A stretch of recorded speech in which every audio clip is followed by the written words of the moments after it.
आप सभी के हृदय में विराजमान परमात्मा को मेरी राम राम। तीर्थराज प्रयागराज में भगवान राम, लक्ष्मण, सीता और निषाद राजगुह के साथ अब भरद्वाज मुनि के आश्रम में पहुंच चुके हैं। उनके पास बैठे हैं और ऐसे समय में भरद्वाज मुनि पूरी दुनिया से बेपरवाह हुए, निश्चिंत हुए भगवान राम की स्तुति करते हैं। दुनिया की नज़रों में तो भरद्वाज मुनि के आश्रम में एक राजा का पुत्र आया है। वे राम के उस अलौकिक स्वरूप को कहाँ देख पा रहे हैं, लेकिन भरद्वाज मुनि तो जानते हैं कि ये राम वही हैं, ये अवतार हैं। अब साक्षात परमात्मा जिसके द्वार पर चलकर आ जाए, उसकी कैसी दशा होगी, कहाँ वो लोक लाज, औपचारिकताएं, इन सब का ध्यान रखेगा। तो दिल खोलकर भरद्वाज जी अपने मन की बात कहते हैं। और वो क्या कहते हैं कि मेरे जितने भी अनंत जन्म हुए हैं, उन अनंत जन्मों का ब्रह्मा जी ने आज मुझे साकार फल क्या दिया है कि भगवान राम मेरे पास स्वयं चलकर आए हैं। और वे कहते हैं कि हे राम, जब तक कोई मन वचन क्रम से छल कपट छोड़ नहीं देता और छोड़कर तुम्हारे चरणों में चित्त नहीं लगा देता, तब तक वह तुमको नहीं पा सकता, चाहे वह करोड़ों जन्मों तक करोड़ों उपाय क्यों ना करता रहे। सीक्रेट लीक आउट, गोपनीय बात को उन्होंने यहां कह दिया। लोगों ने सुनी भी होगी, सोच रहे होंगे कि क्या भरद्वाज मुनि, राजकुमार आए हैं, राजा के बेटे हैं, बच्चे हैं इनके आगे, और उनकी इस तरह से प्रशंसा कर रहे हैं। तो समझ से बालातर है ये बात, नहीं आ सकती समझ में। केवल वही समझ पाते हैं जो देख पाते हैं, अज्ञात में झांक पाते हैं, रहस्य के अवगुंठन में वे जाकर थोड़ा एक नज़र, एक झलक भर दिखाते हैं। वे इस बात को कह पाते हैं। तो अब ये बात उन्होंने जब राम से कही, तो उसके बाद, सुनने के बाद, राम की जो प्रतिक्रिया है वह देखने वाली है।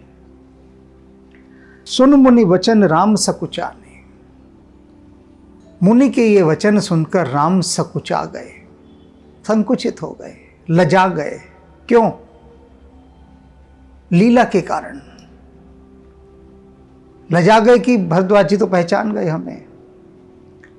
अब लजा इसलिए गए कि आसपास सारा समाज है, सब लोग देख रहे हैं और ये मर्यादा के अनुकूल नहीं है।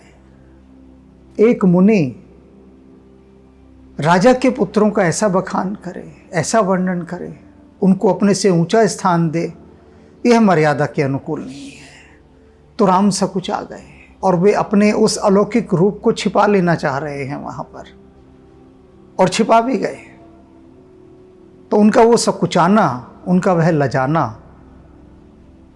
एक अलग ही दिव्यता को परिलक्षित करता है। भाव भक्ति आनंद अघाने, लजा तो गए, लेकिन उस भक्ति के भाव के कारण आनंदित होकर तृप्त हो रहे हैं, अघा नहीं रहे कि भरद्वाज जी उनके प्रति कितने भावपूर्ण हैं। उनकी भाव दशा देखकर राम परम आनंदित हैं, मन ही मन।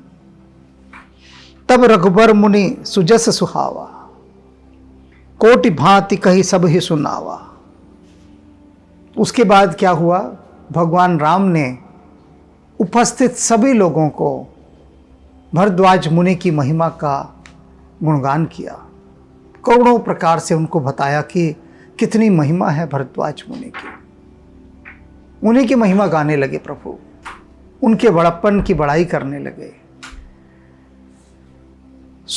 और क्या कहते हैं राम फिर, सो बड़ कि मुनि महाराज आप मेरी इतनी प्रशंसा कर रहे हैं, मैं इस योग्य नहीं हूं। सो बड़, वही बड़ा है संसार में और वही गुणों का भंडार है।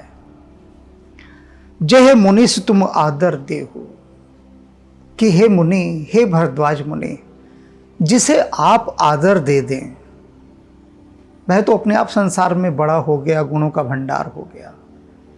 मुझ में कोई गुण नहीं है, ये तो आपकी स्नेह दृष्टि है, प्रेम दृष्टि है, जो आप मुझे आदर देने के लिए मेरे प्रति इन महान भावाभिव्यक्तियों का उपयोग कर रहे हैं। आपने जो इतने महान उद्गार मेरे प्रति कहे, उन उद्गारों के कारण मुझे थोड़ी बहुत बड़ाई मिल जाएगी। और ये आपका बड़प्पन है, आप जिसे महिमा मंडित कर दें वही संसार में बड़ा है, और भला कौन बड़ा हो सकता है। तो राम ने यह वाक्य कहकर उपस्थित लोगों के मन के संदेह का निवारण कर दिया, जो ये सोच रहे होंगे कि भरद्वाज मुनि राम की इतनी प्रशंसा क्यों कर रहे हैं। तो राम ने उनके संशयों को काट डाला, उत्तर दे दिया उनके मन के भाव को समझकर कि भैया भाई लोगों, मुझ में कोई गुण नहीं है, ये तो बड़प्पन है ऋषिवर का, मुनिवर का, कि मुझ इस राजकुमार को वे इतना मान दे रहे हैं, आदर दे रहे हैं, मुझे कुछ बड़ा करके दिखाना चाह रहे हैं, क्योंकि जिसको मुनि आदर दे देते हैं वही गुणों का खान माना जाता है। तो इनकी आदर के कारण ही आप यह समझ लीजिए कि मुझे थोड़ा बहुत सम्मान मिल रहा है।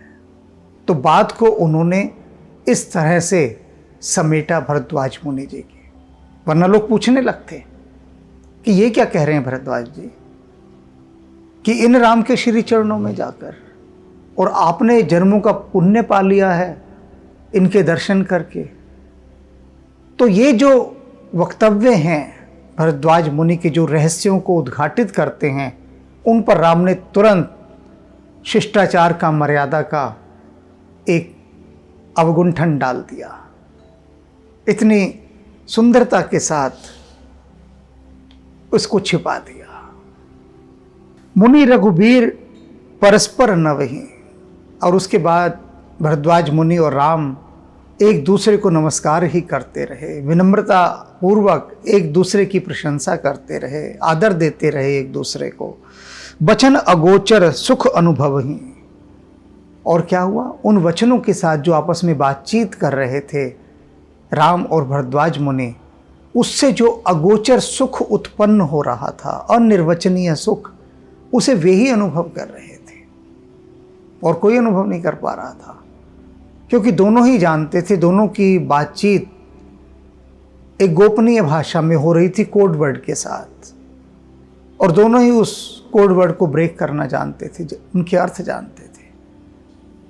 तो दोनों ही अनिर्वचनीय सुख का अनुभव कर रहे थे, राम और भरद्वाज मुनि। यह सुध पाई प्रयाग निवासी, अब जो प्रयाग के निवासी थे उन तक ये समाचार पहुंचा कि भरद्वाज मुनि के आश्रम में तो राम लक्ष्मण सीता अपने एक मित्र के साथ आए हुए हैं, निषाद राज गोहु के। पूरे प्रयागराज में ये बात फैल गई। तो उसका परिणाम क्या हुआ, बटु तापस मुनि सिद्ध उदासी, जितने भी ब्रह्मचारी थे, तपस्वी थे, मुनि थे, सिद्ध थे और उदासी थे। उदासी कौन, इस पर बात करूंगा मैं। भरद्वाज आश्रम सब आए, ये सब के सब लोग भरद्वाज मुनि के आश्रम में दौड़े चले आए। देखन दशरथ सुवन सुहाए, और दशरथ के इन सुंदर पुत्रों को देखकर सुख का अनुभव करने लगे।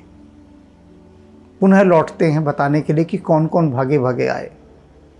ब्रह्मचारी यानी जो विद्यार्थी होते हैं, शिक्षा प्राप्त कर रहे होते हैं गुरुकुल में, ठीक है, जिज्ञासु होते हैं, भागे भागे आ गए, खबर मिली, आना ही था। जिज्ञासु जो होते हैं, तापस तपस्वी, वे भी भागे आए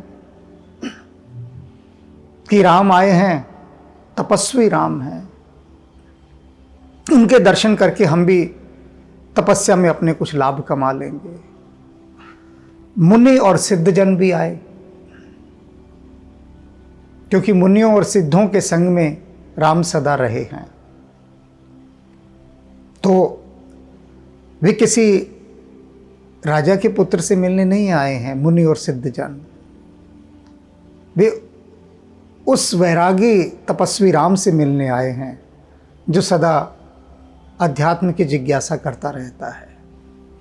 अब जो सबसे बड़ी बात है कि भरद्वाज मुनि में उदासी लोग भी दौड़े चले आए राम के दर्शन करने के लिए। उदासी लोग कौन? सामान्य जनमानस तो यही कहेगा जो लोग उदास हैं। उदासी का मतलब ही वो उदास से लेंगे, लेकिन नहीं। उदासी लोग कौन? सिद्धों के बाद आते हैं उदासीन। उदासीन वह नहीं होता जो दुखी है। हमारी भाषा के अंदर बहुत सारे शब्द अपनी गरिमा खो चुके हैं, उदासीन शब्द भी उसी में ही है। उदास लोगों के लिए कह दिया गया वह बड़ा उदासीन है, अर्थ का अनर्थ है। उदासीन उसका अर्थ होता है उत आसीन। इसकी यदि हम इसका संधि विच्छेद करेंगे तो, कि जो ऐसे उच्च आसन पर बैठा है कि जहां उसे सुख दुख, लोभ, ईर्ष्या, घृणा, द्वेष यानी कोई भी मनोविकार नहीं छूता। इतना ऊंचा आसन है जिसका कौन आया कौन गया किसी से कोई लेना देना नहीं। जो अपने में ही अपने केंद्र पर स्थित रहता है उसे उदासीन कहते हैं। उत आसीन, जो सबसे उच्च आसन पर बैठा है। तो वे लोग जो सबसे उच्च आसन पर बैठे थे वे भी भागे भागे आए। राम की महिमा को बताने का इससे कोई और उपयुक्त और सुंदर उदाहरण नहीं है कि जो सब चीज़ों से उदासीन हो गए वे भी भागे आ रहे हैं। इसका मतलब क्या कि वो क्यों उदासीन हुए सब चीज़ों के प्रति? उस पर ब्रह्म को पाने के लिए। और वही पर ब्रह्म उनके पास आ चुका है तो वे तो सूंघ लेते हैं पर ब्रह्म की सुगंध। सूंघ लिया उन्होंने राम को और सूंघते सूंघते दौड़े चले आए। राम की सुगंध ऐसी थी। राम कमल का पुष्प हैं और ये उदासीन सिद्ध मुनि ये सब भंवरे हैं। गुनगुन गुनगुन करते हुए कमल के पास पहुंच ही गए। पहुंचना ही था, सहज स्वाभाविक है उनका पहुंचना। तो वे सब भरद्वाज मुनि के आश्रम में आ चुके हैं। राम प्रणाम कीन सब काहू। राम ने उन सभी को प्रणाम किया। विनम्रता राम की, शिष्टता राम की, भद्रता राम की, मर्यादा राम की। कहां तक राम के गुणों को कोई गिना सकता है? राम स्वयं प्रणाम कर रहे हैं उनको आगे बढ़कर। मुदित भय लह लोयन लाहू। राम उन सबको प्रणाम कर रहे हैं और वे सब लोग जो आए हैं दर्शन के लिए वे अपने नयनों का लाभ उठा रहे हैं। प्रभु के दर्शन करना ही तो इन लोचनों का सबसे सुंदर लाभ है और वो लाभ उनको मिल रहा है। परम लाभान्वित हो रहे हैं राम के दर्शन करके। देहि आशीष परम सुख पाए। और फिर उन सभी ब्रह्मचारियों ने, मुनियों ने, सिद्धों ने, उदासीन जनों ने राम को आशीर्वाद दिया, आशीषें दी। फिरे सराहत सुंदरताई। और फिर वे राम की सुंदरता की सराहना करते हुए लौट गए। राम के रूप की सुंदरता, राम के गुणों की सुंदरता, उनकी सराहना करते करते वे तृप्त नहीं हो रहे थे और उसका गुणगान करते हुए, उस सराहना को करते हुए, प्रशंसा को करते हुए वे सब फिर लौट गए, तृप्त होकर लौट गए। राम कीन्हि विश्राम निस प्रात प्रयाग नहाई। रात हो गई और फिर राम सोने के लिए चले गए, विश्राम में चले गए। सुबह उठे, प्रयागराज में स्नान किया, मुनि के पास आए। चले सहित सिय लखन जन मुदित मुनि ही सिरुनाई। स्नान ध्यान करके मुनि के पास आए, उनको प्रणाम किया। उनके साथ लक्ष्मण है, सीता है, उनका मित्र गुह है। और फिर वे मुनि भरद्वाज जी से अनुमति लेते हैं कि अब हम चलना चाहेंगे। उनके आगे उन्होंने सिर झुका दिया अनुमति लेने के लिए। और चलने से पहले एक बात कहते हैं राम भरद्वाज जी से, राम सप्रेम कही हूँ मुनि पाही, नाथ कही हैं हम के ही मग जाए। हाथ जोड़ के, सिर झुका के राम मुनि से कहते हैं कि हे मुनिवर, अब चलने की अनुमति तो आपने दे दी हमें, अब कृपा कर ये भी बताओ, हमें रास्ता भी तो दिखाओ, हम किस रास्ते से जाएं। हम तो अज्ञानी हैं, हमें मार्ग ही नहीं पता। आप हमें मार्ग बताइए, जो मार्गदर्शन आप करेंगे, हमारा जो रास्ता दिखाएंगे, आपके बताए रास्ते पर हम आगे चल देंगे। अब रहस्य शुरू होता है। मुनि मन बिहस, राम की बात सुनकर मुनि मन ही मन हंसने लगे। इतना कहकर तुलसीदास जी रुक जाते हैं, आगे नहीं बढ़ते, इस बात पर प्रकाश ही नहीं डालते। आगे की पंक्ति में पढ़ा बता देता हूं पढ़कर। मुनि मन बिहस राम सन कहीं। मनी मन मुनि हंसे और फिर राम से क्या कहते हैं। अब जो राम से कहते हैं वो मन की बात नहीं कह रहे, मनी मन तो हंसे हैं। तो क्यों हंसे हैं? उनके इस हंसने का रहस्य उद्घाटन होना है। अब ये जो टॉप सीक्रेट है उनका हंसना, कि क्या बात है, क्यों मन मन में हंसे। मन का हंसना बाहर तो नहीं दिखता। तुलसीदास जी ने देख लिया कि मन ही मन में हंस रहे हैं भरद्वाज जी। किस लिए हंसे? राम की बात पर हंसे कि ये जो राम उल्टी गंगा बहा रहे हैं ना, कि उनका हंसता हुआ मन क्या कह रहा है कि हे राम, तुम भी उल्टी गंगा बहाने लगे हैं, मुझसे अटखेलियां कर रहे हो, हंसी कर रहे हो मेरे साथ, और मुझे कह रहे हो कि हे ऋषिवर, हमें आगे का मार्ग दिखाएं आप। सारे मार्ग जिसकी तरफ पगलाए हुए, छटपटाते हुए, प्यास से भरे हुए भाग रहे हैं, जितने भी धर्म हैं, ये सब क्या है? मार्ग ही तो हैं, रास्ते ही तो हैं। ये सारे रास्ते जिस परमात्मा की ओर लगातार भागते जा रहे हैं, वह परमात्मा मुझसे कह रहा है कि मैं उसे मार्ग दिखाऊं। मन ही मन हंस रहे हैं भरद्वाज जी। कह रहे हैं कि राम, तुम तो वे सागर हो जिसकी ओर ये मार्गों की नदियां, मार्ग रूपी नदियां बावरी सी हो बहती जा रही हैं। सारे मार्ग तुम्हारी तरफ पहुंच रहे हैं और तुम मुझे कह रहे हो कि मैं तुमको मार्ग दिखाऊं। क्या हंसी करते हो मेरे साथ। और फिर प्रकट रूप से कहते हैं, ये तो मन की बात है। मन की बात तो हमने आपको बता दी, क्योंकि जैसे रामलीला में होता है ना, जो सूत्रधार होता है वो पीछे से डायलॉग बोलता है और फिर जो पात्र होते हैं वो उस संवाद को बोलते हैं। तो ऐसे ही पीछे बैठे हैं हनुमान जी हमारे, तो बोल देते हैं कि अब ये बोलना है, ठहरो, ये राज की बात है, ये बोलो। तो वो जो पीछे बैठे हनुमान जी हमसे जो कह रहे हैं उसको हम ही सुन पाते हैं बस। ये रिकॉर्डर वगैरह नहीं उसको पकड़ पाते, क्योंकि वो यंत्र हमें ही दिए हैं हनुमान जी, तो हम उनको सुन लेते हैं। तो मन में हंसे तो उधर से बोल दिए हनुमान जी कि अरे वो भरद्वाज जी हंसे हैं मन में, उसको बताते काहे नहीं हो, बताइए उसको। तो हम बता दिए हैं। काहे हंसे थे भरद्वाज जी?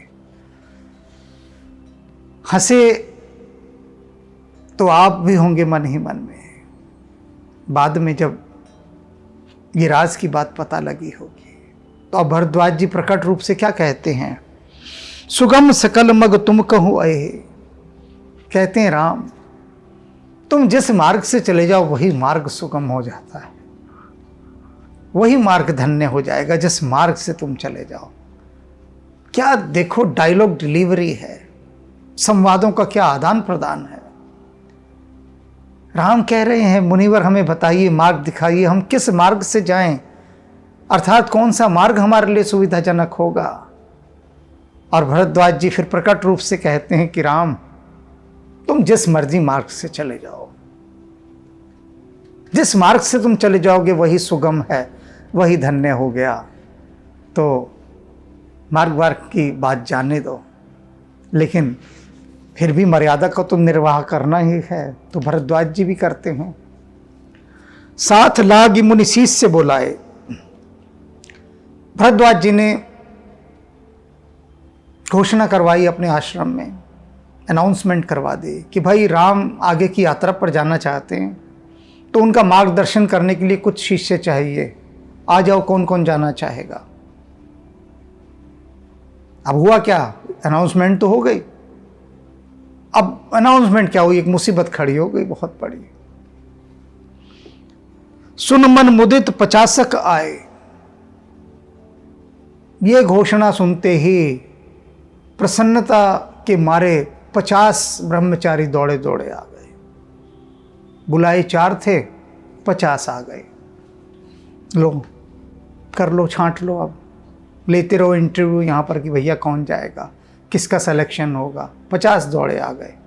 और कैसे थे जो 50 दौड़े हुए आए? बुलाया 2-4 को, आ गए 50। और उन 50 की विशेषता भी जान लीजिए। सब ही राम पर प्रेम अपारा। उन सभी का राम के प्रति अपार प्रेम है, जिसका पार नहीं पाया जा सकता। ऐसा वैसा प्रेम नहीं कह रहे, अपार प्रेम कह रहे।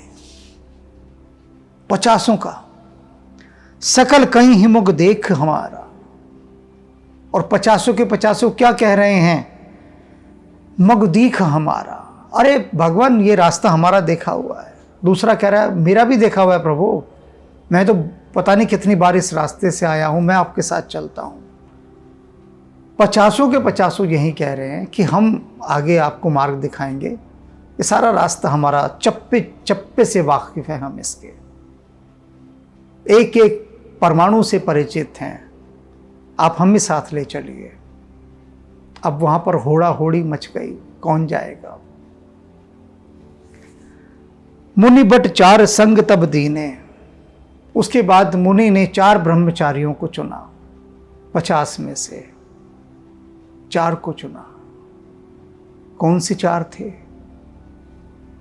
जिन बहु जन्म सुकृत सब कीने, जिन्होंने अनंत जन्मों तक न जाने कितने पुण्य प्राप्त किए थे। उन 4 जनों को मुनि भरद्वाज ने चुना। गुरु गोविंद सिंह जी महाराज ने 5 चुने थे, एक ज्यादा, संख्याओं से कोई फर्क नहीं पड़ता।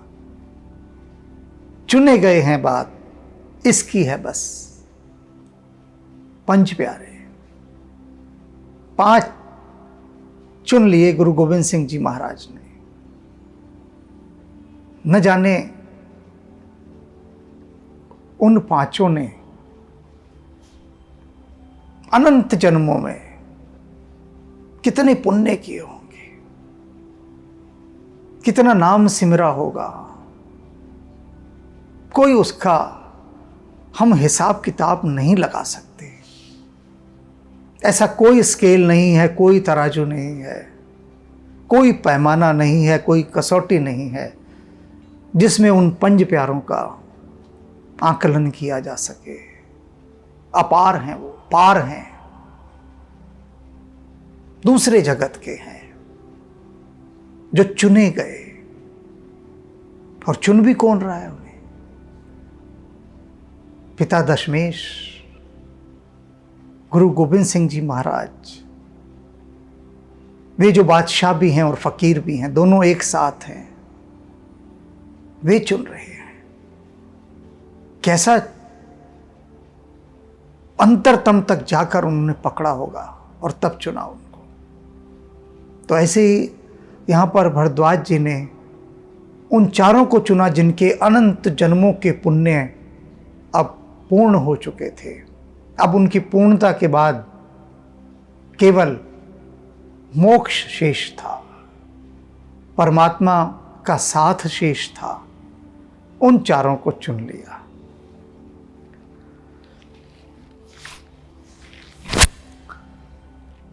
जिन बहु जन्म सुकृत सब कीने, कर प्रणाम ऋषि आयुष पाई, प्रमुदित हृदय चले रघुराई।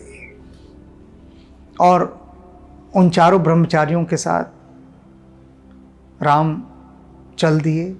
चलने से पहले उन्होंने मुनि भरद्वाज जी को फिर से प्रणाम किया, उनसे अनुमति ली और आगे की यात्रा पर वे चल दिए। ग्राम निकट जब निकसहि जाई, देखी दरस नर नर धाई। जब भी वे किसी गांव के आगे से निकलते तो गांव के जितने भी नर नारी, बच्चे, बूढ़े जो भी थे, सब दौड़े आते उनको देखने के लिए कि कौन आ रहा है, क्योंकि ऐसा रूप तो कभी देखा ही नहीं, कभी स्वप्न में भी ऐसा रूप नहीं आया। और वह साक्षात उनके गांव के आगे से निकल रहा है। एक क्षण में ही जंगल की आग की तरह गांव में बात फैल जाती और सब दौड़े आते।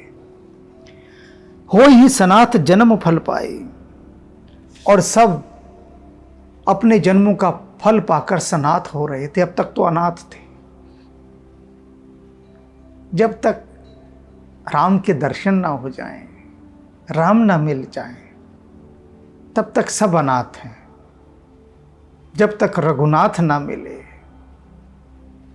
कृपानाथ ना मिले, तब तक सब अनाथ हैं। तो वे तो सनाथ हो गए, उनको नाथ मिल गए, राम के दर्शन पा लिए उन्होंने। होई सनाथ जन्म फल पाई, फिर ही दुखित मन संग पठाई। राम के साथ कुछ दूर तक चलते हैं और फिर दुखी होकर लौट आते हैं। फिर यहां पर रहस्यों का खजाना गाड़ दिया तुलसीदास जी ने। क्यों दुखी होकर लौट रहे हैं भाई? पीछे पीछे जा रहे हैं राम के साथ और फिर दुखी होकर लौट रहे हैं। कारण क्या है? ऐसा कारण है कि आप सुनेंगे तो पिघल पिघल जाएंगे, बह बह जाएंगे। कारण क्या है? फिर ही दुखित मन संग पठाई। अपने मन को राम के साथ आगे लगा दिया। जहां से राम ने उनसे कहा होगा कि अच्छा बहुत हो, आप लौट जाइए, तो राम की बात मानते हुए उनका शरीर लौट गया। तो उन्होंने अपने मन से क्या कहा कि हे मेरे मन, तू राम के साथ हो ले, राम के साथ हो ले। अब तू हमारे साथ क्यों लगा हुआ है? बहुत लग लिया जन्मों जन्मों तक तू हमारे साथ।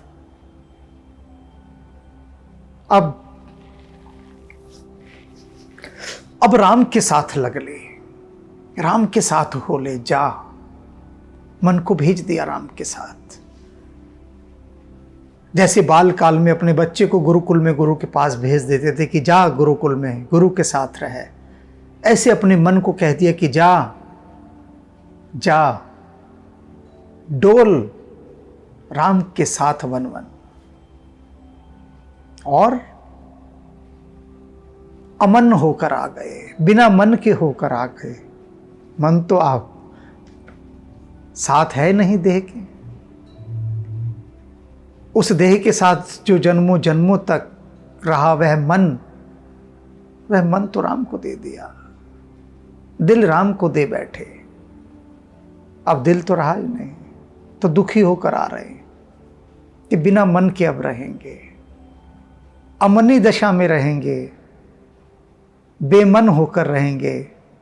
फसाद की जड़ जो मन था उसको तो भेज दिया राम के पीछे। अब मन भी पार लग जाएगा। वह जब मन राम के साथ चला गया, ये मन ही तो है जो बार बार जन्म दिलवाता है। मन जिस दिन समाप्त, उस दिन ये आवागमन का चक्र भी समाप्त। लगा दिया, जाओ भैया, ये राम के पीछे पीछे जाओ। भेज दिया मन को और खुद लौट आए दुखी होकर। दुखी इस बात से भी कि केवल मन ही मन गया राम के साथ, हमारा तन क्यों ना गया। तन मन दोनों के साथ राम के साथ जाते तो अब तन दुखी हो रहा है कि मन की तो सदगति करवा दी है और हमें रूखा सूखा करके यूं ही ले आए वापस। मन दुखी नहीं है, मन प्रसन्न है, उसको राम मिल गए। तन दुखी है, तन कहता है मेरे साथ न्याय नहीं किया। क्या सुंदरता है, क्या भक्ति की भव्यता है, अपूर्व अपूर्व।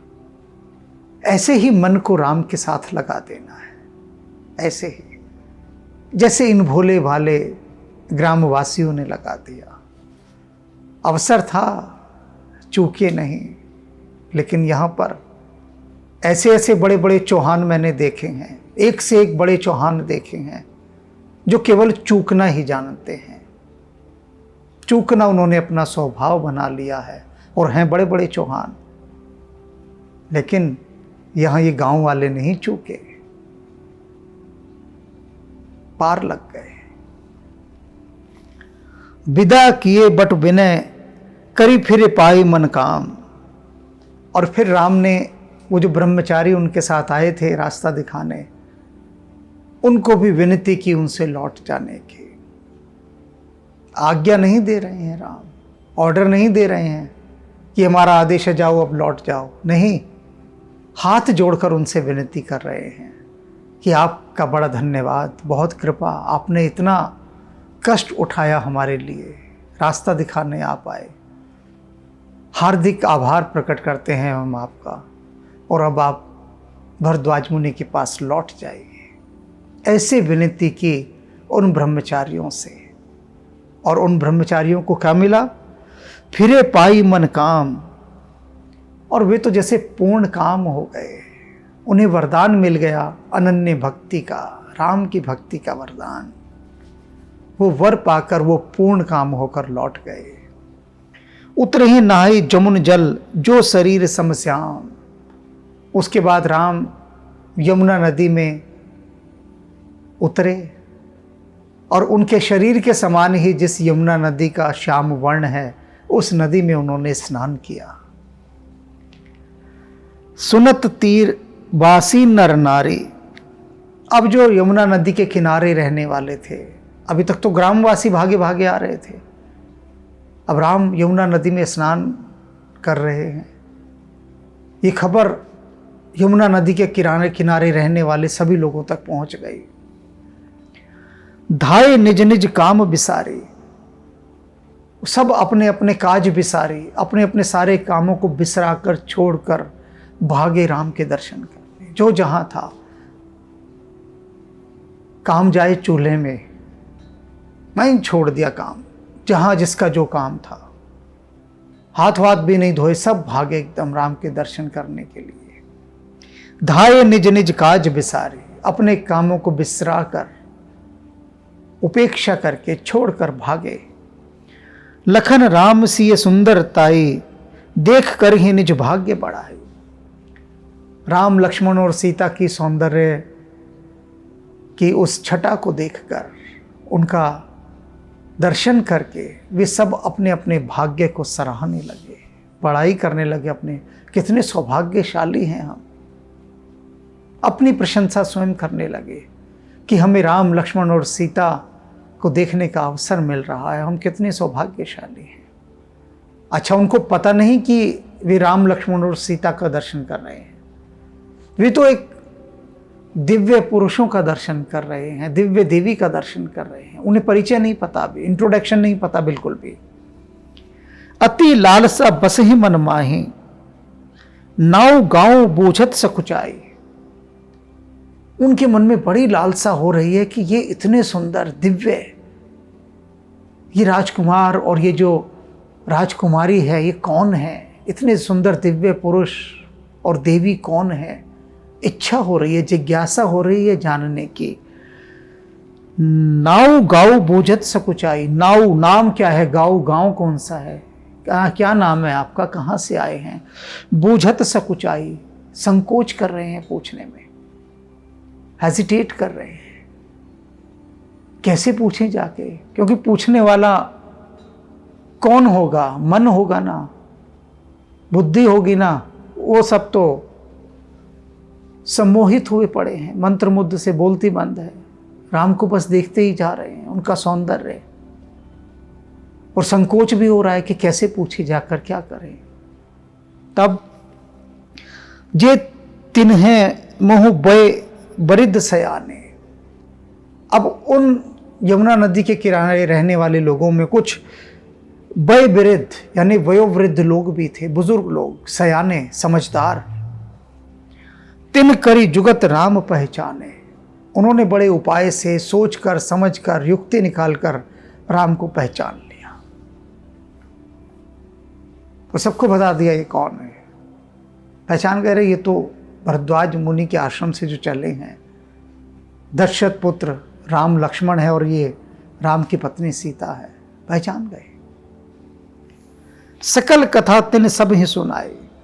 फिर उन्होंने सभी यमुना नदी के किनारे रहने वाले उन सभी लोगों को वो कथा सुनाई, सारे बताया, परिचय, पूरा इंट्रोडक्शन दिया कि कौन है ये राम, कहाँ से आए हैं, क्या है इनका धाम, क्या है इनका काम, सब बताया। वन ही चले पे तो आयस पाई। उनको बता दिया कि ये इन वनों में जो आए हैं ये पिता की प्रतिज्ञा की रक्षा करने आए हैं, उनके वचन की लाज रखने आए हैं वनवास में। सुन सब विषाद सकल पछताएं। ये पूरी अब तक की राम कथा सुनकर उन सयाने लोगों से वे सारे नर नारी बहुत पछताने लगे, बहुत दुखी हुए, बहुत दुखी हुए। और सारी कथा सुनने के बाद वे क्या कहते हैं, रानी राय की नहीं भल नाहि, कि रानी और राजा ने ये अच्छा नहीं किया, भल नाही, भला नहीं किया।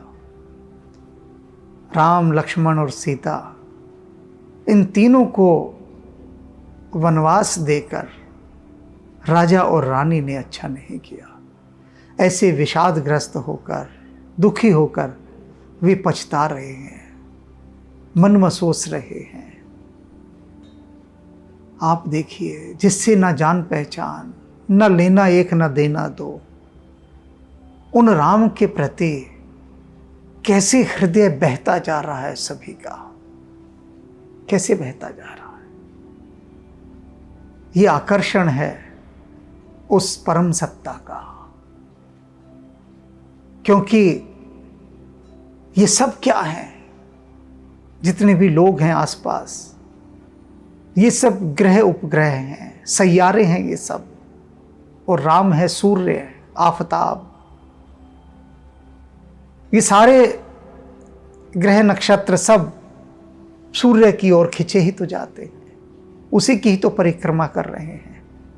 ये सहज स्वाभाविक गुण है, और उसी आकर्षण में जाने अनजाने सभी लोग खिंचे जा रहे हैं, और राम के दर्शन करके स्वयं को कृतार्थ कर रहे हैं, अपने भाग्य को सराह रहे हैं और मुक्त हो रहे हैं।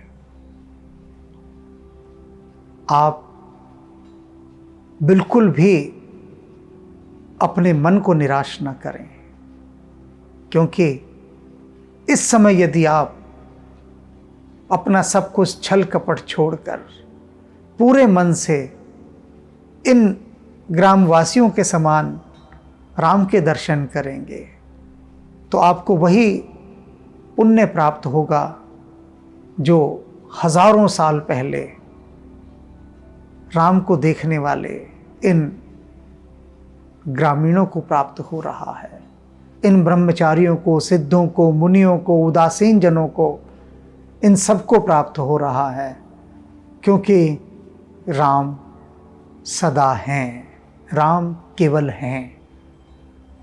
आप उसी युग में पहुंच जाएंगे तत्काल। बस स्वयं को जोड़ने के लिए थोड़ी सी देर के लिए अपने इस छल कपट वाले मन को दूर बैठा दीजिए, थोड़ी देर के लिए, फिर वो खुद आपके पास आ जाएगा, अपने आप आ जाएगा। आप चिंता ना करें, यह ना सोचे कि अरे जीवन से छल कपट चला गया तो फिर मनसा वाचा कर्मणा हम राम में ही लग गए। तो बिल्कुल फिक्र मत कीजिए, बिल्कुल नहीं लगने वाले। ये बस पल दो पल का लगना है साथ में, बस, इससे ज़्यादा नहीं है। उसके बाद फिर वो छल कपट सब अपने आप आ जाएंगे और ये सब भूल भाल जाएंगे। यहाँ राम फाम कुछ याद नहीं रहने वाला। लेकिन जितनी देर है उतनी देर में मन को थोड़ी सी ट्रेनिंग देनी है, प्रशिक्षण देना है, स्वाद देना है, रस देना है, मन को रसलीन करना सिखाना है। फिर धीरे धीरे क्या होगा कि ये अवधि बढ़ती जाएगी, टाइम ड्यूरेशन बढ़ती जाएगी, छल कपट की कम होती जाएगी और मनसा वाचा कर्मणा राम में लीन होने की अवधि बढ़ती जाएगी। उसी को बढ़ाने का ये सारा आयोजन हो रहा है यहाँ पर, और कुछ नहीं है। ये फंसाने का आयोजन है आपको, ये जाल बिछाया जा रहा है। ये हनुमान जी राम कथा थोड़ी ना कहलवा रहे हैं, जाल फेंक रहे हैं मछलियों के लिए कि फंसे उसमें। अब देखते हैं कितने फंसते हैं इस जाल में।